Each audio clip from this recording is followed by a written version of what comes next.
America చెప్పిన ప్రతిదానికి భారత్ తలాడించడానికి ఒకప్పటి భారత్ కాదది. పైగా ఇప్పుడు ఏ దేశమైనా సరే తన ప్రయోజనాలకి తూట్లు పొడిచి ఇతర ఒప్పందాలు ఎలా చేసుకుంటది. అమెరికా లాంటి దేశం నిజంగా ఎవరైనా సరే తనతో మిత్ర దేశాలుగా కానీ లేదంటే శత్రు దేశాలుగా కానీ ఉండాలని కోరుకుంటుంది తప్ప ఇతర దేశాల యొక్క ప్రయోజనాలకి విలువివ్వడం లేదు. అందుకే ఈరోజు ట్రంప్ యొక్క మూర్ఖపు ఆలోచనలు ఈ విధంగా ఉన్నాయి. ట్రంప్ మూర్ఖపు ఆలోచనలే. భారత్పై 50% సుంకాలు విధించడం ఏంటి? రష్యా భారతదేశాలు ఎప్పటి నుంచో స్నేహ సంబంధమైనటువంటి దేశాలు. ఆ రెండు దేశాల మధ్య వాణిజ్యం చేసుకుంటే మేము సుంకాలు విధిస్తామంటే భారత్ ఎందుకు తలాడిస్తుంది? భారత్ ఎందుకు భయపడుతుంది? భారత్ ఎందుకు వెనకడుగేస్తుంది? భారత్ లాంటి దేశం ఈ రోజు మనకి దూరం అయిపోవడం అనేది రేపు వ్యూహాత్మకమైనటువంటి విభాగంలో చాలా కష్టాలు నష్టాలు వస్తాయి.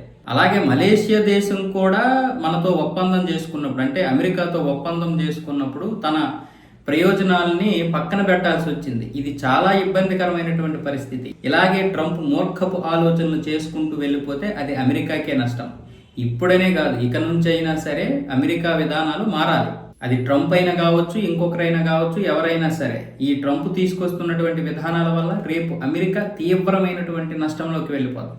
అది ఈ రోజు కనిపించకపోవచ్చు కానీ భవిష్యత్తులో కనిపిస్తుంది అని ఇప్పుడు మెక్ గ్రెగన్ అయితే చెప్తున్నాడు. ఆయన రిటైర్డ్ కల్నల్ అలాగే రక్షణ రంగ నిపుణులు.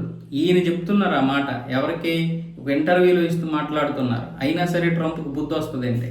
ఇప్పుడు అమెరికా వాళ్ళే ఈ విధానాల గురించి మాట్లాడుతున్నా సరే ఆ ట్రంప్ అంటే రక్షణ రంగ నిపుణుడు అంటే ఆయనకి ఏం తెలియకుండా ఉంటుందా? ఇంతమంది చెప్తున్నా సరే ఇప్పుడు ట్రంప్కి కనిపిస్తుందిగా. యూరోపియన్ యూనియన్ దేశాలే ఈరోజు భారతదేశంతో, చైనాతోటి, ఇతర ఏతోటి ఒప్పందాలు చేసుకోవడానికి వస్తున్నాయి. అలాగే మెక్సికో, బ్రిటన్, కెనడా అన్ని దేశాలు వస్తున్నాయి. అంటే ఆ దేశాలను ఎంత దూరం చేసుకుంటున్నాడు? ఇప్పుడు ఏకాకిగా మారిపోతుంది అమెరికా.